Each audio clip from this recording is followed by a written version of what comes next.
Ikalawang Mga Hari, Kapitulo 24.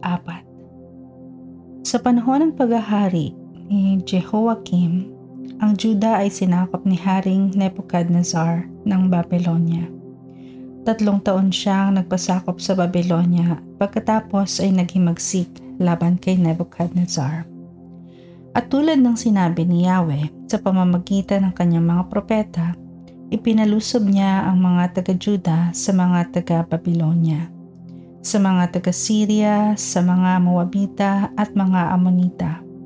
Niloob ni Yahweh na mapalaya sa mga taga-Juda dahil sa kasamaang ginawa ni Manases at sa pagpatay nito sa napakaraming taong walang kasalanan. Halos bumaha ng dugo sa buong Jerusalem, at dahil dito ay hindi siya mapatawad ni Yahweh. Ang lahat ng ginawa ni Jehoiakim ay nakasulat sa kasaysayan ng mga hari ng Juda. Nang siya'y mamatay, ang anak niyang si Jehoiakim ang humalili sa kanya bilang hari. Hindi na muling lumabas ng kanyang bansa ang hari ng Ehipto noon, sapagkat lahat ng sakop niya ay sinakop na ng hari ng Babylonia mula sa batis ng Ehipto hanggang sa ilog Euphrates. Ang paghahari ni Jehoiakim sa Juda. Si Jehoiakim ay 18 taong gulang nang maghari sa Jerusalem at ito'y tumagal ng 3 buwan. Ang kanyang ina ay si Nehushta na anak ni Elnatan na taga Jerusalem.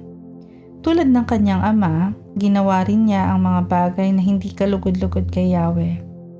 Nang panahong iyon, ang Jerusalem ay kinubkob ng mga kawal ni Haring Nebuchadnezzar ng Babylonia. Habang ang mga kawal ng Babylonia ay nakapaligid sa lungsod, dumating si Haring Nebuchadnezzar at sumuko sa kanya si Haring Jehoiakim. Pati ang ina nito, mga katulong, mga pinuno at lahat ng tauhan sa palasyo. Binihag sila ni Nebuchadnezzar noong 8 taon ng paghahari nito. Sinamsam pa niyang lahat ang kayamanan sa palasyo at sa templo. At tulad ng babala ni Yahweh, sinira ni Nebuchadnezzar ang mga kagamitang ginto na ipinagawa ni Solomon para sa templo. Dinala niyang bihag ang lahat ng taga-Jerusalem, ang mga pinuno, mga kawal, mga dalubhasa at mga panday. Lahat-lahat ay umabot sa 10,000. Wala silang itinira liban sa mga dukha. Tinangay nga ni Nebuchadnezzar sa Babylonia si Jehoiakim, ang ina nito, mga asawa, mga pinuno at lahat ng pangunahing mamamayan sa Jerusalem. Dinala rin niya sa Babylonia ang may 7,000 kawal at ang 1,000 mahuhusay na manggagawa at panday na pawang malalakas ang katawan at angkop maging mga kawal.